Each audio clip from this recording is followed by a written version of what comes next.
Yes, there are some limitations with minimally invasive surgery. There are some with laparoscopic surgery in bariatric patients as well. I think the robot overcomes a lot of them. The robot overcomes that feeling of torque that we will feel on the instruments. We no longer have that feeling with the robot.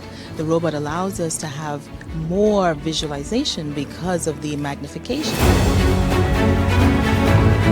Now we know that bariatric surgery is very effective against liver steatosis, but also against inflammation, NASH, and ballooning in the liver. These are very reversible lesions, and the reversibility is directly linked to the weight loss. More than 90% of the patient accept and want to do it under block, but we don't do it as a routine patient.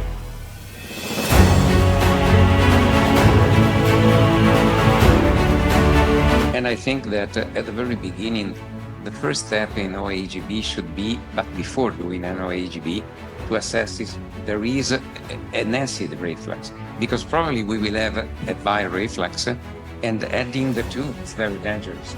So for sure, my main indication for a revision, for a conversion to RNY is bile reflux, because very often they do suffer about that.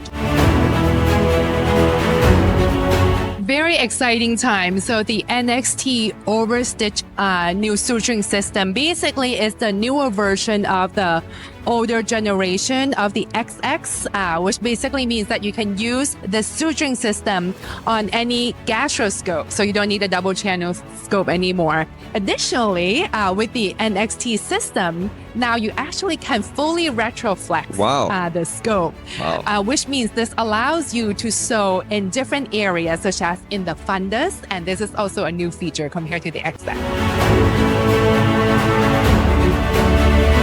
You can see how these devices work. The little image on the left, tissue is suctioned into a chamber and needles thrust through the tissue, typically a straight needle, and then a T-tag or something is dropped on the other side. Then you pull the needle out, release the suction, come out with the whole device, reload, go back down and repeat.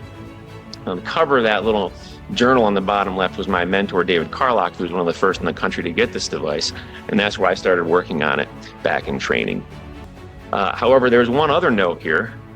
This gentleman, Professor Paul Swain, actually attended Oxford, and he's the one that invented that first device. So he invented many things. He's showing a capsule. He also invented capsule endoscopy, but it was really his brainchild that was brought to life in the BARD system. So kind of an homage.